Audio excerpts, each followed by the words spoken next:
Ежегодно на звездном Олимпе зажигается множество талантов. Молодые люди, одурманенные возможностью встать в один ряд с лучшими из лучших, часто готовы пойти на все. И почти за каждой такой звездочкой стоит человек, который берется ее продвигать и открывать для всего мира. Но мы с вами знаем, что власть делает с людьми. Привет, я Надин, и сегодня в видео мы с вами затронем тему продюсеров. А именно тех продюсеров, которые сломали судьбы огромного количества артистов. Выпуск будет очень спорным. Я, как обычно, сохраню полный нейтралитет и расскажу небольшую историю о каждом. Поверите ли вы в их обвинения, решать уже вам. Устраивайтесь поудобнее, я начинаю.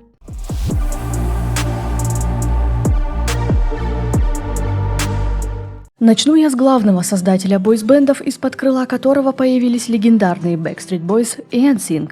Впервые интерес к предпринимательству Лу Перлман проявил еще в школьные годы. Его дом располагался напротив аэропорта, и он каждый раз любовался, как взлетают и приземляются дирижабли. Юный Лу начал искать пути, как устроить себе поездку на одном из них. Далее его голову вскружил успех его двоюродного брата Арта Гарфанкела, который нашел оглушительную популярность в дуэте Саймон и Гарфанкел. Лу загорелся миром музыки, собрал группу и стал ее руководителем. Но пока музыкальная индустрия оказалась для него недостижима, и Перлман вернулся к авиации, запустив свой первый бизнес, который представлял услуги вертолетного такси. Далее он основал компанию Airship Enterprises, где сдал свой первый дирижабль компании Jordache Enterprises. Затем совместно с Jordache он построил собственный дирижабль, который разбился при первом же полете. Обе стороны подали в суд друг на друга, и через 7 лет Перлман получил компенсацию в размере $2,5 миллионов. После этого Лу основал компанию Airship International, вывел ее акции на бирже, заполучил в клиенты Макдональдс, MetLife и SeaWorld. Но после ухода одного из клиентов и 3 разбившихся самолетов, компания закрылась. Перлман, очарованный на этот раз успехом бойсбенда New Kids on the Block, наконец нашел в себе уверенность и создал компанию Transcontinental Records, уклон которой сделал на молодые мальчишеские группы, первыми из которых стали легендарные Backstreet Boys.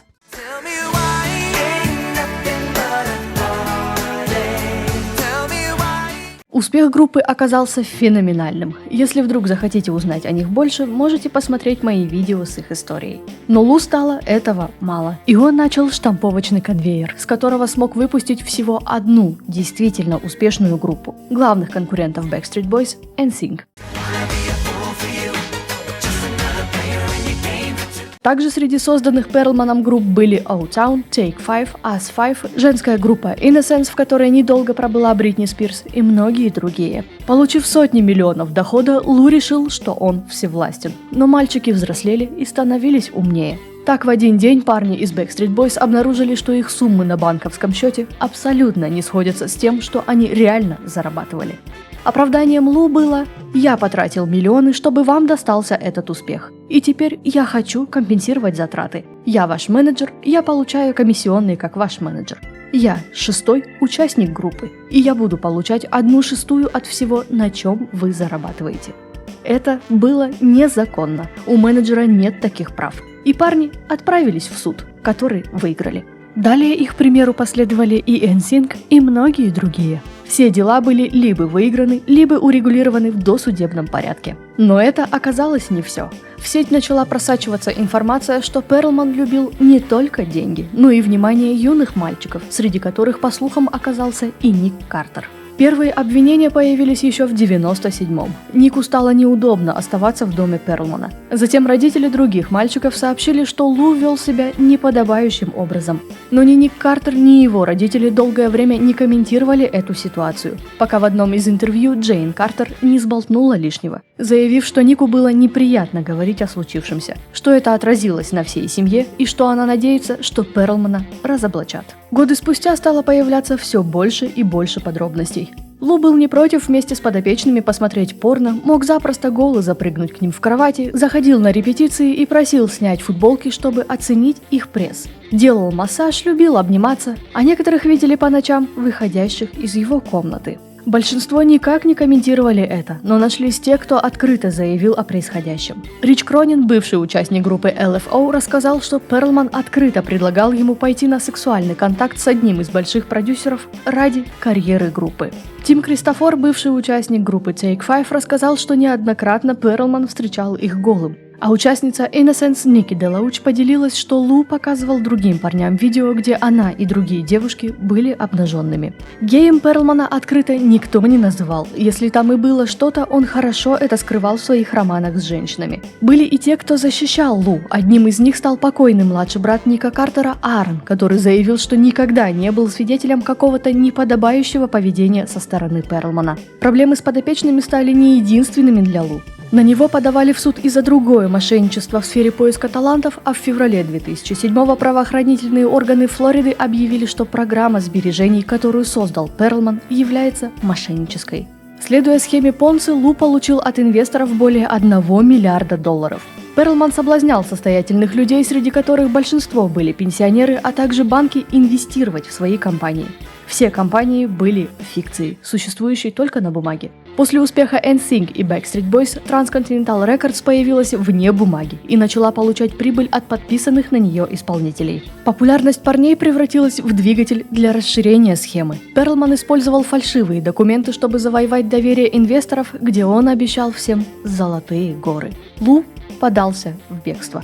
Его видели во многих странах, но в Индонезии бдительность бизнесмена дала трещину, и 14 июня 2007-го Лу Перлман был задержан. 21 мая 2008-го он был приговорен к 25 годам тюремного заключения по обвинению в заговоре, отмывании денег, мошенничестве и даче ложных показаний. Ему был дан выбор сократить свой тюремный срок. Он мог выплачивать по $1 миллиону в казну управляющих органов по делам о банкротстве, и этот $1 миллион срезал бы ему 1 месяц тюрьмы. Но Лу признал себя полным банкротом. Его дом, а также памятные вещи и произведения искусства были распроданы. Несмотря на то, что он уверял всех, что он ценитель искусства, большинство картин и антиквариата оказались подделкой. В 2008-м Перлман начал отбывать свой тюремный срок с предполагаемой датой освобождения 24 марта 2029. Однако в 2010-м у него случился инсульт. Лу сделали операцию, но это лишь отсрочило неминуемое. 19 августа 2016-го в возрасте 62 лет Лу Перлман скончался от остановки сердца.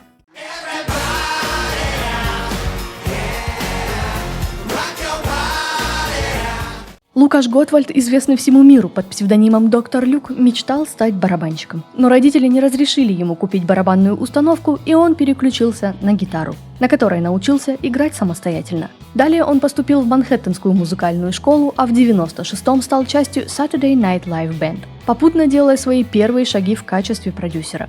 На одной из вечеринок Лукаш познакомился с главным хитмейкером нулевых Максом Мартином. И в 2004-м мир услышал первый суперхит Люка, трек Келли Кларксон «Since You've Been Gone».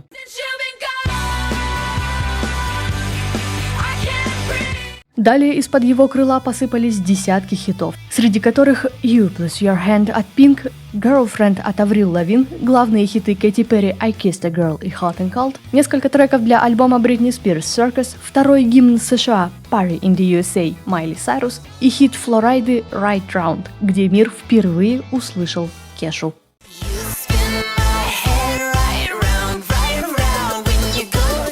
В декабре 2009-го Billboard назвал Люка одним из 10 лучших продюсеров десятилетия. Далее он представил миру еще коллекцию культовых хитов «California Girls» и «Teenage Dreams» Кэти Перри, альбом Бритни «Femme Fatale» и главные хиты Кеши «TikTok», «Take It Off» и «Your Love Is My Track», которые стали ведущими с дебютного альбома исполнительницы и заявили о ней всему миру.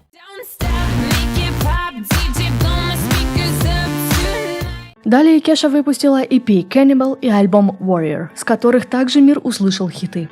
Но вот только поклонники певицы начали беспокоиться, что в этих песнях нет самой Кеши.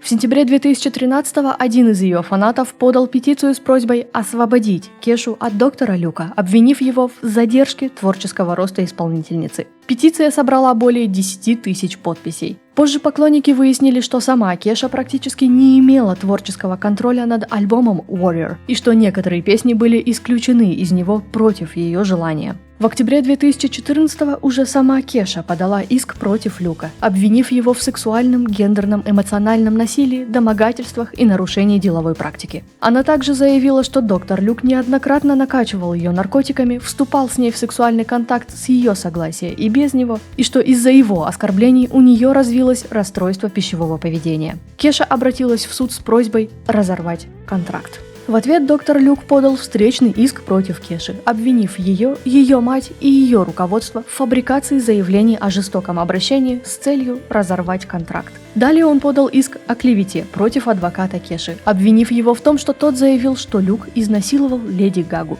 Также Кеша утверждала, что под насилие попала и Кэти Перри. Эти заявления были опровергнуты. В июне 2015-го к иску против Люка Кеша добавила иск против Sony Music Entertainment, в котором утверждала, что руководство лейбла знало о поведении Люка, но закрывало на это глаза. Но перед началом суда была обнародована видеозапись от 2011 года, где Кеша выступала против своих менеджеров и под присягой давала показания, что Люк никогда не накачивал ее наркотиками, приставал или как-то жестоко обращался. Из-за этого видео ее запрос на судебный запрет в работе с Люком был отклонен. Далее адвокаты певицы заявили, что данное заявление было ложным и являлось результатом страха, жестокого обращения, издевательств и синдрома травмы сексуального насилия. В феврале 2016-го суд Нью-Йорка отказал Кеше в предварительном судебном запрете, который освободил бы ее от контракта. Комментарий суда был: по сути, нас просят уничтожить контракт, который был тщательно согласован и типичен для отрасли. И также было отмечено отсутствие документации или больничных записей, подтверждающих предполагаемые нападения.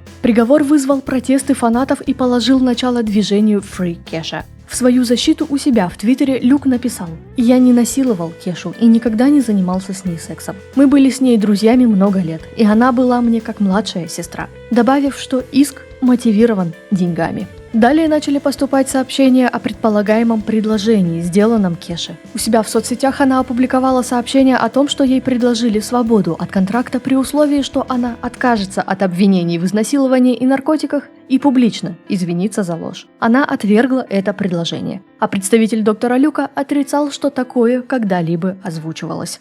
В апреле 2016-го суд отклонил иск Кеши о сексуальном и ином насилии, заявив, что, несмотря на эти утверждения, она описала всего 2 конкретных случая, которые датируются 2008, что означает истечение искового срока давности. Также было недостаточно фактов, указывающих на то, что Люк ненавидел женщин. Заявлений об оскорблениях ее ценности как художника, внешности и веса недостаточно, чтобы представлять собой крайне возмутительное поведение, нетерпимое в цивилизованном обществе, было сказано в заключении.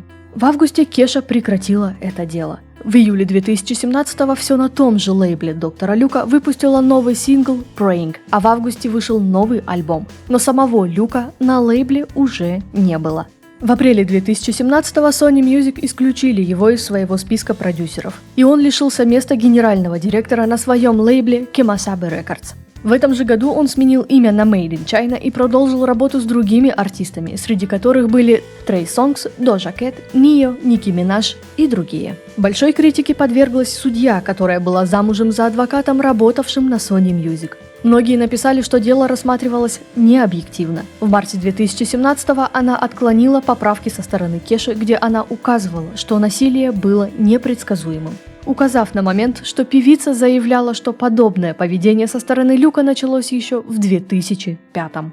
В феврале 2020-го заявление о насилии в сторону Леди Гаги было названо клеветническим, а для слов о насилии в адрес Кэти Перри не было предоставлено никаких доказательств. Кешу обвинили в нарушении контракта и обязали выплатить лейблу проценты до вынесения судебного решения в размере $373 671.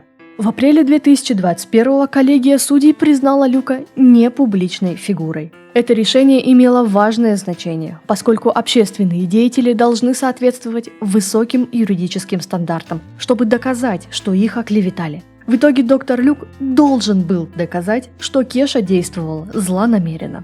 22 июня 2023-го Кеша и доктор Люк опубликовали совместное заявление, в котором говорилось, что они официально достигли мирового соглашения. В своем заявлении Кеша говорит, что хотя она и не помнит всего, что произошло в ночь предполагаемого нападения, она с нетерпением ждет возможности продолжить свою жизнь. Доктор Люк в своем заявлении продолжал отрицать обвинения. Подробности урегулирования не разглашаются. Огромное количество других артистов выступили в поддержку Кеши. Среди них были и те, кто до этого работал с Люком. Самого Люка и лейблы в целом раскритиковали за то, что его карьера слишком быстро реанимировалась после того, как к Doja Cat пришел настоящий успех. Некоторые выступили с скептическими заявлениями в адрес Кеши, аргументируя свои слова тем, что очень часто предполагаемые жертвы насилия на самом деле врут о случившемся. В июле 2024-го Кэти Перри заявила о своем громком возвращении, выпустив сингл «Woman's World». Однако публика встретила его очень негативно, заявив, что песня не поддерживает женщин, а оскорбляет их, потому что к ней приложил руку насильник. На данный момент сингл стал самым провальным в карьере Кэти. Он смог продержаться в чарте Billboard всего 2 недели.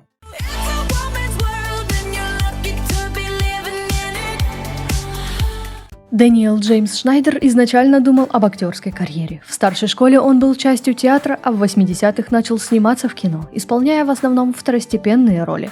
В 1988-м Дэн был организатором премии Kids Choice Awards, где познакомился с одним из руководителей Nickelodeon Алби Хектом. В 1993-м Хект нанял Шнайдера для создания сериала «Всякая всячина». Вскоре он стал исполнительным продюсером и сценаристом шоу. После 4-го сезона Дэн покинул кресло продюсера, чтобы переключиться на другой проект «Шоу Аманды» с Амандой Байнс в главной роли. Далее с его подачи вышли сериалы «Кеннон и Кел», «Ребята как мы» и комедия «Отличный гамбургер». В нулевые Шнайдер продолжил плотное сотрудничество с Амандой, и на экраны вышел сериал «Все лучшее в тебе» и комедия «Большой толстый лжец». Если вдруг вы хотите узнать больше, что стало с Амандой и другими звездочками семейных комедий, можете посмотреть мое видео.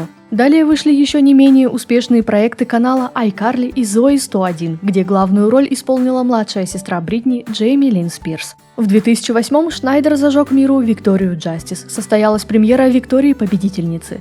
Многие издания начали присваивать ему различные звания и отмечать его проницательность в создании своих проектов, которые с такой легкостью могли зацепить придирчивых подростков. Но в 2018-м стало известно, что Nickelodeon разорвали контракт со Шнайдером из-за жалоб, которые поступали в его сторону. Те, кто работал с продюсером, заявили, что он склонен к истерикам, гневным оскорблениям и с ним очень трудно работать. И, естественно, обвинения в сексуальных домогательствах. Но к ним следствие не смогло найти доказательств. Сам же Дэн заявил, что если кому-то с ним было трудно работать, то это лишь потому, что он всегда поддерживал высокую планку в своих проектах. В 2021-м Шнайдер объявил, что у него в разработке несколько новых проектов, и он намерен вернуться на телевидение. Он рассказал о новых сериалах и том, что заключил новый контракт с другой сетью. Но в августе 2022 в его сторону последовали новые обвинения со стороны бывших актеров и сотрудников. На этот раз было заявлено о гендерной дискриминации, сексуализации детей и просьбе о массаже от взрослых коллег-женщин. Источник, близкий к продюсеру, сказал, что Шнайдер сожалеет, что когда-либо просил кого-то о массаже и согласен, что это было неуместно. О гендерной дискриминации было сказано, что Дэну не нравилось, когда с ним в одной комнате находилась женщина-сценарист, а в выходящих на телеканале проектах под руководством Шнайдера в титрах женщина была указана всего дважды.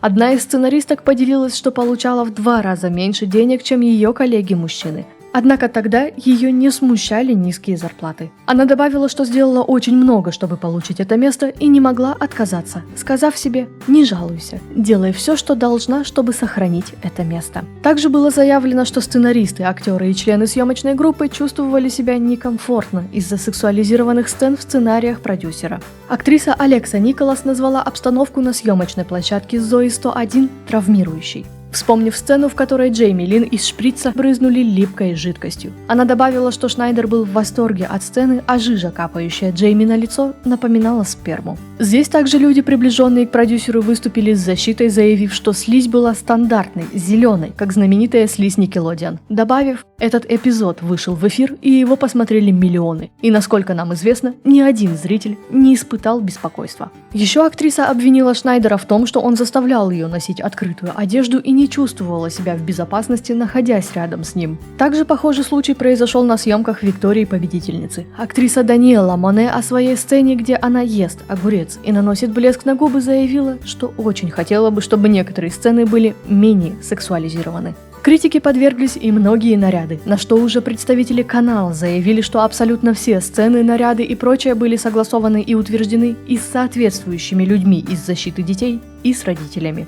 Также в заявлении было добавлено, что Шнайдер заботился о детях на своих шоу. предлагал помощь и поддержку, когда, к сожалению, иногда этого не делали их собственные семьи. Ну и некоторые источники также выразили опасения по поводу близости Дэна со многими молодыми актерами, заявив, что он приглашал некоторых сесть к нему на колени и отправлял им сообщения за пределами рабочего места. Защита Шнайдера заявила, что у Дэна всегда было правило, когда он писал сообщение кому-то младше 18 лет. Это правило заключалось в том, что тексты читали их родители и весь мир. Но вот в своих мемуарах бывшая актриса iCarly Дженнет Маккарди описала создателя, которым, как полагают, был Шнайдер. Он заставлял ее употреблять алкоголь, когда она была несовершеннолетней. Маккарди также утверждала, что ей предложили $300 тысяч за то, чтобы она никогда публично не обсуждала свое время в Nickelodeon, особенно во время работы с создателем. Ну а Лори Бет Денберг, которая снималась в сериале «Всякая всячина», обвинила Шнайдера в том, что он прикасался к ней ненадлежащим образом, демонстрировал порнографию и пытался инициировать с ней секс по телефону, когда ей было 19. И многие очень настороженно относились к съемкам сцен, которые отдавали фуд-фетишам. Во многих эпизодах ступни актрис были показаны крупным планом. Все та же Алекса Николас заявила, что на съемках Шнайдер ходил по студии и платил детям деньги за то, чтобы сфотографировать их ноги. В 2022 большое количество роликов с Кэт в исполнении Арианы Гранде всплыли в сети и спровоцировали волну возмущений. Она засовывала палец ноги в рот, обливала себя водой, укладывала помидоры в свой бюстгальтер и пела им колыбельную, выжимала сок из картошки и еще много всякого. Пользователи обвинили Шнайдера в сексуализации несовершеннолетней Гранды. Ее пригласили дать комментарии для мини-сериала, однако она отказалась. Но было добавлено, что она не удивлена обвинениями в адрес продюсера, но пока не готова говорить о происходящем на съемках. В 2024 вышел документальный мини-сериал «Тишина на площадке. Темная сторона детского телевидения», где обсуждались эти проблемы. В ответ Шнайдер извинился за свое обращение с коллегами, но отверг обвинения в сексуализации детей. В его защиту выступила актриса Мэдисон Шипман, сказав, что не может сказать ничего плохого о работе с продюсером, только положительное. Конечно же, без внимания не осталась и Аманда, вокруг которой ходило множество слухов, что у нее был роман с Дэном, что он очень ждал, когда она сможет быть без родителей, ну а главное, что она в 16 сделала аборт. Ребенок, предполагаемо, был от Шнайдера. Официальных доказательств этому нет. Аманда приглашение на съемки не приняла, а сам продюсер заявил, что между ними не было ничего, кроме поддержки. В мае 2024-го Шнайдер подал иск против Warner Bros. Discovery, Sony Pictures Television и режиссеров сериала, утверждая, что они опорочили его имя, ложно подразумевая, что он подвергал сексуальному насилию детей, с которыми работал. В своем заявлении Шнайдер признал ошибки и недальновидность, проявленные во время его работы в Nickelodeon, и заявил, что реакция на сериал не оставила ему иного выбора, кроме как подать в суд против людей, стоящих за ним. Я не злюсь. Ты не... Что? Я не злюсь. Берегись, это капкан! Это не капкан. Джеффри Эпштейн свои первые деньги начал зарабатывать еще в школе, подрабатывая репетитором для других учеников. Многие называли юного Джеффри очень щедрым и умным мальчиком за его добродушный и веселый характер, несмотря на то, что большую часть времени он был довольно тихим и местами даже занудным. Имея большие способности к математике, Эпштейна также называли очень талантливым музыкантом. В 5 он начал учиться игре на фортепиано и достиг неплохих успехов в этом. В 1974-м Джеффри устроился работать учителем физики и математики в одну из школ на Манхэттене. Ученики считали его очень харизматичным преподавателем, который считал своих учеников больше друзьями, чем просто учениками. Однако затем стали появляться люди, которые рассказывали о его неподобающем отношении к несовершеннолетним ученицам. Его неоднократно видели за флиртом с ними, а также он был не против сходить на вечеринки своих учеников. В 1976-м его уволили, как было сказано в заявлении, за плохую работу. Но долго без дела Эпштейн не просидел, и в этом же году устроился в Bear Stearns, младшим помощником биржевого трейдера, и очень быстро взлетел по карьерной лестнице. В 1981-м его попросили покинуть Bear Stearns, так как заподозрили Эпштейна в незаконных махинациях с ценными бумагами. Но снова Джеффри долго без дела не сидел и основал собственную консалтинговую фирму Intercontinental Assessed Group, которая помогала вернуть клиентам украденные деньги у брокеров и юристов. И как и было в Bear Stearns, у него довольно быстро появились состоятельные клиенты и большие связи. Неоднократно говорилось, что Эпштейн помогал правительству и даже был тайным агентом разведки. В 1987-м Джеффри по приглашению Стивена Хоффенберга стал частью Towers Financial Corporation, которая затем в 1993-м развалилась, после того, как их разоблачили в одной из самых крупнейших схем Понци. Хоффенберг утверждал, что Эпштейн был тесно вовлечен в эту схему, но никаких обвинений ему вынесено не было. В 1988-м Джеффри основал новую компанию J. Epstein & Company, которая занималась активами клиентов с состоянием более $1 миллиарда. Среди его клиентов оказался Лесли Векснер, генеральный директор L Brands и Victoria's Secret. В июле 1991-го Эпштейн получил генеральную доверенность от Векснера, с которой получил полный доступ к состоянию Лесли. К 1995-му Джеффри стал президентом многих фондов Векснера, а также частым гостем показов Victoria's Secret, после которых приглашал моделей к себе, а также помогал начинающим моделям получить работу в компании. Более подробно узнать об истории бренда можете в моем видео. Далее Эпштейн провернул еще множество многомиллионных сделок, пытался стать частью медийной сферы, покупая различные издания, но к 2007-му империя начала рушиться. Стало известно о чудесном острове Эпштейна, где каждый угол был под наблюдением, и огромное количество известных личностей, политиков и высокопоставленных лиц стали жертвами шантажа.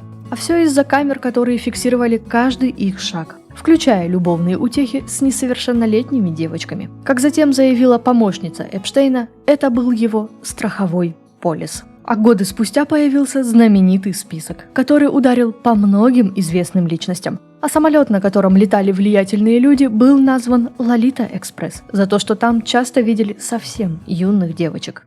В марте 2005-го вся слаженная система окончательно пошла под откос, после того, как женщина связалась с полицией и заявила, что ее 14-летнюю падчерицу отвезли в особняк Эпштейна. Там ей якобы заплатили $300 за то, чтобы она разделась и сделала массаж бизнесмену. Девочка покинула место встречи в нижнем белье. Полиция начала тайное расследование. В ходе расследования стало известно, что очень много девушек, которые попадали в окружение Джеффри, были несовершеннолетними. Большинству из них было от 14 до 16. В ходе полицейского обыска дома Эпштейна были обнаружены 2 скрытые камеры, книги, которые описывали подробности садомазохизма и рабства, и большое количество фотографий девушек, многих из которых затем допросили. В итоге было подтверждено 34 несовершеннолетних жертвы, которые смогли детально описать сцены насилия. Большинство девушек были из Южной Америки, бывших стран СССР и Европы. 27 июля 2006-го Эпштейн был арестован, но вышел под залог $3000. Далее последовало еще множество расследований, которые снова и снова доказывали, что Джеффри, скажу коротко, был сутенером, что он отвергал и не соглашался. Затем в сторону следствия начали сыпаться напоминания, что он как бы из разведки, и лучше оставить все это в покое. В итоге была заключена мягкая сделка, в результате которой Эпштейн таки согласился признать себя виновным по 2 уголовным обвинениям в проституции, отсидеть 18 месяцев в тюрьме, зарегистрироваться в качестве сексуального преступника и выплатить компенсацию 3 дюжинам жертв, которые выявили ФБР. 30 июня 2008-го Эпштейн признал себя виновным и отправился отбывать свой 18-месячный срок. Но и тут ему смягчили условия. Он не попал в тюрьму штата к другим насильникам, а провел время в отдельном крыле и мог покидать тюрьму в качестве режима освобождения от работы, сроком до 12 часов. Ему разрешалось приходить и уходить в неустановленные часы. Его дверь не запиралась, и он имел доступ к другим комнатам, где был телевизор и другие вещи для проведения досуга. 22 июля 2009 его освободили. Он получил год испытательного срока и домашний арест. Но и здесь условия были вполне комфортные. Эпштейну разрешались длительные прогулки и походы по магазинам. Ему был присвоен высший статус сексуального преступника, согласно которому он должен был отмечаться в полиции каждые 90 дней. Но и это никто не соблюдал, хотя данное нарушение еще одно уголовное наказание. Естественно, все это вызвало общественные споры, но также и сама ситуация вокруг Эпштейна не осталась без внимания. Многие фонды и учреждения стали возвращать деньги, которые бизнесмен пожертвовал в качестве благотворительности. Но на этом его история не закончилась. Далее последовало еще больше обвинений. Детально про все рассказывать не буду, видео просто затянется. Пробегусь быстро. Но если вдруг вам стало интересно узнать о каждом из продюсеров более детально, напишите в комментариях. И я попробую, как обычно, докопаться до истины и найти все факты в отдельных историях про них. В феврале 2008-го женщина, которой дали имя Джейн Доу номер 2, подала гражданский иск на сумму $50 миллионов, заявив, что подверглась насилию со стороны Эпштейна, который привез ее в свой особняк, а затем заплатил $200. С подобным иском обратилась и другая женщина, но они были отклонены, а другие жалобы Джеффри решил во внесудебном порядке. В декабре 2014-го все те же женщины подали гражданский иск против США за нарушение закона о правах жертв преступлений. В документах Эпштейн был назван как руководитель группы сексуального насилия, который предоставлял молодых девушек влиятельным бизнесменам, президентам иностранных государств, политикам и другим влиятельным людям. Вирджиния Джуфре, еще одна жертва Эпштейна, заявила, что была у него в сексуальном рабстве с 1999 по 2002 и вербовала других несовершеннолетних девочек, а также что Джеффри продал ее принцу Эндрю, сыну королевы Елизаветы. Она также подала иск против помощницы Эпштейна Гислен Максвелл, которая якобы отправляла ее ко многим влиятельным людям выполнять их любые желания и потребности. Вся моя жизнь вращалась вокруг того, чтобы доставлять удовольствие этим мужчинам и делать Гислен и Джеффри счастливыми. Вся их жизнь вращалась вокруг секса, заявила Джуфре. В апреле 2016-го другая женщина подала иск против Эпштейна и Трампа, обвинив обоих в насилии, когда ей было всего 13. Далее иски начали следовать ежегодно, самый пик случился в 2019-м. И почти во всех говорилось одно и то же. Он изнасиловал меня, когда я была несовершеннолетней. Жертвы рассказывали о вербовке и том, как приспешники Эпштейна обещали им лучшую работу и контракты. Ну и ключевым иском стало обвинение в торговле людьми в целях сексуального рабства. 6 июля 2019-го Эпштейн был арестован. Обыск в его таунхаусе выявил доказательства торговли людьми в целях сексуальной эксплуатации, а также сотни фотографий сексуального характера, изображающих полностью или частично обнаженных женщин. Было подтверждено, что некоторые фотографии принадлежат несовершеннолетним. Эпштейн попросил освободить его под залог, предложив $100 миллионов, при условии, что он также отправится под домашний арест в своем особняке в Нью-Йорке. Но на этот раз ему отказали, назвав его серьезной угрозой для общества. 23 июля 2019-го Эпштейн был найден раненым и в полубессознательном состоянии на полу своей камеры. Подозрения стали на попытку суицида, но не исключалась возможность того, что она была инсценирована или что на него напал другой заключенный.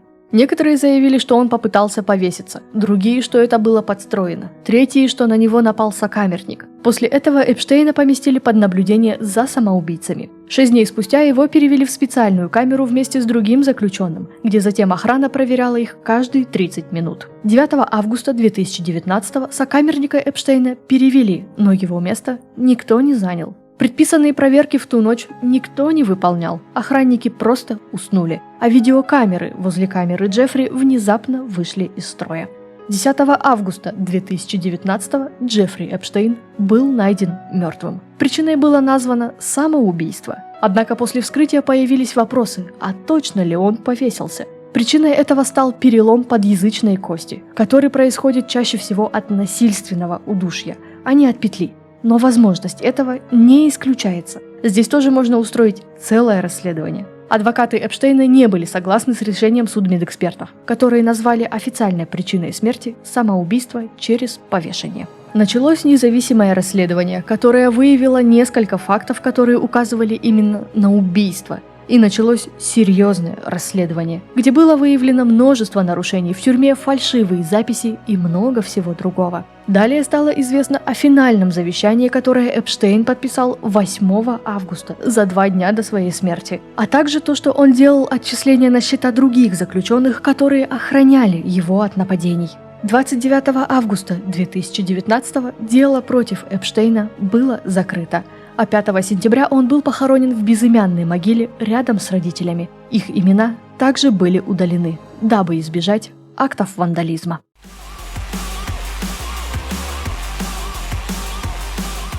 Шон Комбс, более известный всем как Диди, в мир шоу-бизнеса пришел в 90-м, став стажером в нью-йоркской студии Uptown Records, но быстро дорос до директора по талантам и начал помогать в развитии группы Jodeci и Мэри Джей Блайдж. В 93-м, после увольнения из Uptown, Комбс основал собственный лейбл Bad Boy Records, который затем занимался продвижением Ашера, Лил Ким, TLC, Мэрайи Кэрри, Boyz II Men, Аретты Франклин и многих других. В В 96-м под именем Puff Daddy Шон выпустил свой дебютный трек, и весь мир узнал его в качестве рэпера. Сингл Can't Nothing Hold Me Down продержался 28 недель в чарте Billboard, добравшись до первой строчки.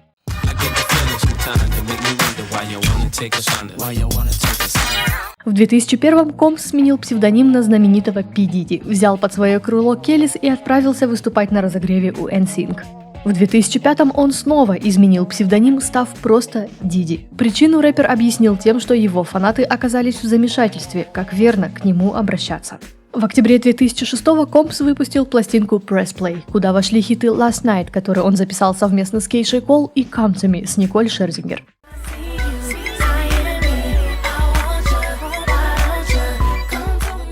Диди стал одним из самых узнаваемых и влиятельных продюсеров и бизнесменов в мире. Любой проект, который он начинал, добивался успеха и приносил ему сотни миллионов долларов. Но вместе с этим успехом Компс стал и частым гостем в судах. В апреле 99-го на MTV состоялась премьера клипа рэпера Nas «Hate Me Now», где была использована религиозная тематика. Компса возмутило, что в видео были вставлены кадры с его распятием, которые он попросил удалить. Он и двое других ворвались в офис бывшего менеджера Nas Стива Стаута и напали на него. Стаут подал в суд на Компса, в результате чего Диди выплатил ему внесудебное урегулирование в размере $500 тысяч и признал себя виновным по обвинению в преследовании и был приговорен к проведению 1 дня на уроках по управлению гневом. Урок не помог, и в этом же году он и Дженнифер Лопес стали звездами заголовков после начавшейся стрельбы в клубе, где пара проводила время. Компс сцепился с другим посетителем, в результате чего началась разборка. Диди и его протеже были арестованы за нарушение правил обращения с оружием и другие обвинения. Началось расследование, после которого Компс был признан невиновным, а его протеже получил 10 лет тюрьмы. В 2003-м Национальный комитет труда обнаружил, что фабрики, производящие одежду бренда Шон Джон в Гондурасе, нарушали трудовое законодательство страны. Среди обвинений было то, что работниц подвергали личным досмотрам и принудительным тестам на беременность. Ванные комнаты были заперты, доступ в них строго контролировался. Сотрудников заставляли работать сверхурочно, а зарплаты оставляли желать лучшего. В 2004-м было объявлено, что на заводе были осуществлены улучшения условий труда. Также в 2003-м актер Кирк Бэрроуз подал в суд на Компса, утверждая, что тот заставил его отказаться от своих акций в Bad Boy Records, угрожая насилием. Исков, связанных с насилием, Диди накопил на очень толстую папку. Следующие обвинения в нападениях и применении силы были в 2005-м, он судился с телеведущим Рахелио Милсом. В 2007-м он снова напал на посетителя клуба. В 2008-м Лос-Анджелес Таймс сделали громкое заявление, что Компс был одним из тех, кто организовал расстрел Тупака, но затем отказались от этих слов, заявив, что документы, которые к ним попали, были сфабрикованы, а в 2015-м Диди напал на футбольного тренера своего сына. Но главным стали иски о домогательствах и торговле людьми. Первый иск, поданный о сексуальных домогательствах, был подан личным поваром рэпера в 2017-м. Он был урегулирован в 2019-м за нераскрытую сумму. В ноябре 2023-го против Компса подала иск его бывшая девушка, певица Кэсси, с которой музыкант начал встречаться в 2007-м, а рассталась пара в 2018-м, обвинив его в изнасиловании, торговле людьми в целях сексуальной эксплуатации и физическом насилии, а также то, что в течение 10 лет она подвергалась жестокому обращению. Сначала адвокат рэпера опроверг обвинения, назвав их оскорбительными и возмутительными, но уже буквально на следующий день Диди и Кэсси объявили, что урегулировали и разрешили претензии по иску, придя к взаимному удовлетворению. В мае 2024-го CNN опубликовали кадры, на которых Компс избивал Кэсси. Запись была сделана в марте 2016-го. Диди опубликовал видео с извинениями в Instagram, заявив, что ему искренне жаль и что его действия непростительны. Но именно Кэсси дала старт другим обвинениям. Всего через неделю еще 2 женщины выступили и обвинили музыкального магната в насилии. Одна из жертв, Джой Дикерсон, рассказала, что ей было 19, когда она согласилась встретиться с Компсом. После их свидания рэпер намеренно накачал ее наркотиками, привез домой и изнасиловал. Без ее ведома он записал все на видео, а затем начал делиться им с друзьями. Узнав об этом, у Дикерсон началась тяжелая депрессия, из-за которой она попала в больницу и бросила колледж. Другая же девушка заявила, что Компс изнасиловал ее, когда ей было 17. Это заявление он сразу опроверг. В феврале 2024-го продюсер Родни Джонс подал 5-й иск, обвиняя рэпера в насилии. Этот иск привлек очень много внимания. Джонс утверждал, что Компс накачивал его наркотиками и подвергал сексуальному насилию. В марте 2024-го в домах Диди был проведен обыск. Были конфискованы компьютеры, флешки и другие электронные устройства. Что было на них, пока не раскрывается. В этом же месяце Джонс внес поправки в свой иск, где появились известные имена. Он заявил, что актер Кьюба Гудин-младший приставал к нему, когда они отдыхали на яхте Компса. Также в иске засветилось имя принца Гарри. В его адрес обвинений выдвинуто не было. Но Родни отметил, что Компс знает принца и теоретически мог бы использовать его в качестве делового партнера. Интернет, естественно, не стал сидеть сложа руки и начал поднимать на поверхность материалы прошлых лет. Так все вновь начали обсуждать видео, где 15-летний Джастин Бибер проводит время с Компсом. На вопрос, чем бы он хотел заняться, Бибер заявляет, что почему бы не пойти и не потусоваться с парочкой девчонок, на что Диди с легкостью соглашается. Также из архивов подняли интервью Ашера, который был продюсером Джастина. В 2016-м в интервью Говарду Стерну музыкант заявил, что в 13 лет в течение года жил в доме Компса и был свидетелем очень любопытных вещей, что там творились. И порой это было довольно дико. Ну и под сомнение поставили интервью Диди, в котором он всячески хвалил Николь Шерзингер, и ее ответное интервью, в котором она рассказала, как получила приглашение на запись. Я думаю, что она станет следующей Мадонной или Бейонсе и сыграет великую соблазнительницу. И кого-то такого, за кем я бы погонялся. Этакую кошку-мышку. И я думал, что мы могли бы немного повеселиться. Заявил рэпер. Николь же ответила. Я никогда в жизни не встречала Диди. Мы были в туре, и тут мои менеджеры сказали мне, Диди хочет с тобой поговорить. Я занервничала. Беру трубку, и он говорит, я видел тебя в этом видео, Баттонс. Я изучал тебя, наблюдал за всем, что ты делаешь. У тебя глаза тигрицы. Я хочу, чтобы ты записала со мной эту песню. Первый сингл с моего альбома. К этим словам поклонники Pussycat Dolls и Николь прибавили заявление бывшей участницы группы Кайи Джонс, где она обвинила основательницу Робин Антин в проституции, что они намеренно подсаживали девочек на наркотики и продавали состоятельным клиентам. Также вспомнили все вечеринки Диди, на которых видели девочек. Просто совпадение или же настоящая правда, решать уже вам, потому что точных доказательств нет. Далее последовали еще иски, в одном из которых, кроме Компса, в насилии обвинили и его сына. А одна из бывших танцовщиц рэпера, Таника Рэй, оставила эмоциональный пост, написав у себя в Инстаграм, что во время работы с Диди она усвоила одну вещь – избегать его любой ценой. Почему она не рассказала об этом раньше? Девушка ответила: если бы я рассказала свою историю в 96-м, тогда что? Ничего бы не изменилось. Я просто знала, что нужно избегать его любой ценой. Да, я танцевала с ним, а затем ограждала свое пространство. Я брала у него интервью для его проектов и тут же убирала его из своего пространства. Многие иски адвокаты Компса назвали ложными и что у них есть неоспоримые доказательства. Однако партнеры начали отказываться от работы с ним. Магазины Macy's сняли с продажи всю одежду с его коллекций. Hulu отменили производство реалити-шоу. Фитнес-бренд Peloton Interactive удалили всю музыку рэпера, которую использовали в своих тренировках, а некоторые австралийские радиостанции устроили бойкот. Официально Компсу обвинений вынесено не было. Но думаю, эта история только набирает обороты. И скоро, возможно, мы узнаем очень много нового.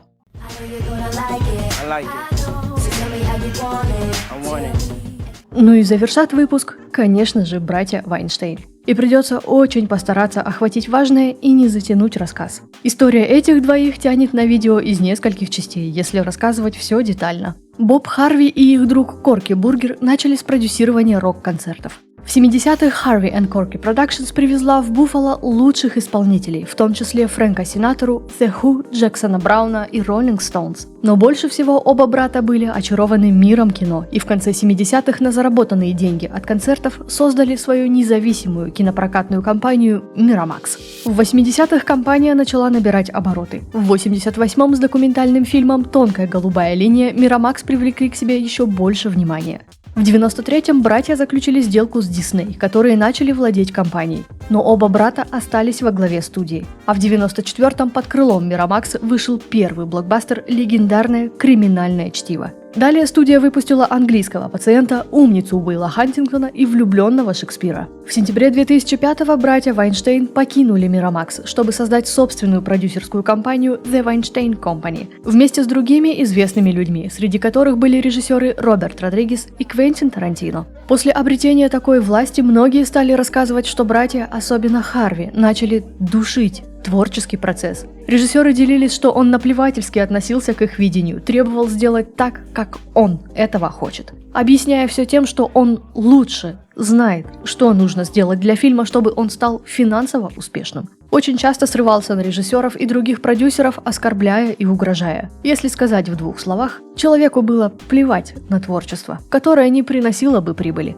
Важны были лишь деньги. И если кто-то был недоволен, его просто меняли на другого, кто будет согласен сделать все так, как того хотел Харви. Но в октябре 2017-го империя рухнула.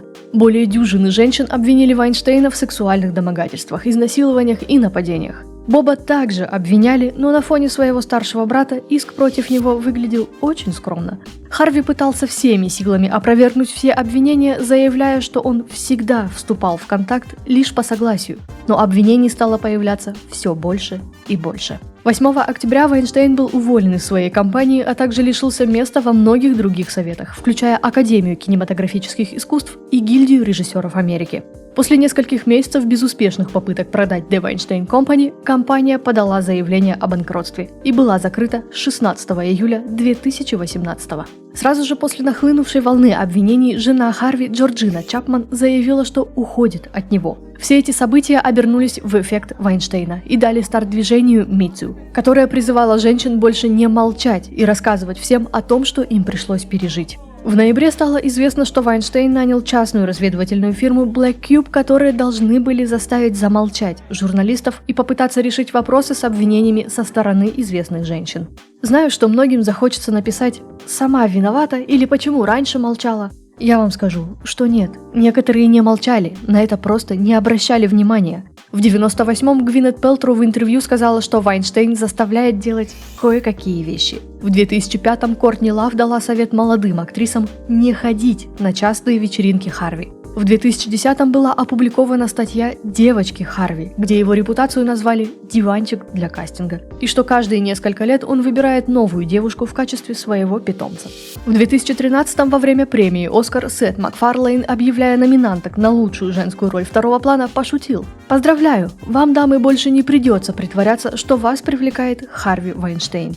После начала обвинений Квентин Тарантино заявил, что знал о том, что Харви преследует молодых актрис, и пытался вразумить его. А некоторые актрисы, которые отвергнули ухаживание Вайнштейна, сразу же теряли свое место в проектах. В 2015-м модель Амбра Гутьеррес заявила, что Харви Вайнштейн изнасиловал ее. Она подала заявление в полицию. Была даже сделана запись их последующих разговорах, на которых Харви открыто заявлял, что для него нормально прикасаться к людям против их воли. Но несмотря на аудиопризнание, прокурор решил не выдвигать обвинений из-за отсутствия доказательств. А далее карьера модели просто-напросто была уничтожена журналистами, которые начали писать всякий фарс о ней. Гутьеррес в конце концов подписала строгое соглашение о неразглашении с Вайнштейном и заявила, что не совсем понимала, что подписывала в то время, пытаясь просто защитить себя и свою семью от Вайнштейна. Никто не верил, что продюсер угрожал ей. Еще одним громким событием стало обвинение со стороны Роуз МакГоуэн, которая также обвинила продюсера в изнасиловании, которое он совершил в 1997-м.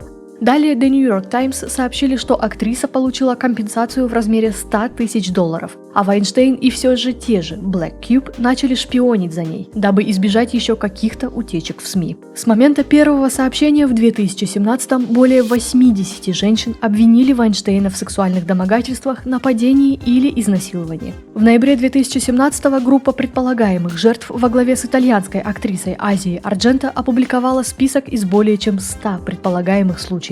Инциденты в списке датировались периодом с 80 по 2015 и включали 18 обвинений в изнасиловании. По сообщениям женщин, Вайнштейн приглашал молодых актрис или моделей в номер отеля или офис под предлогом обсуждения их карьеры, а затем требовал массажа или секса. Он уверял их, что выполнение его требований поможет их карьере, и неоднократно приводил Гвинет Пэлтроу в качестве примера, рассказывая им, что она занималась с ним сексом.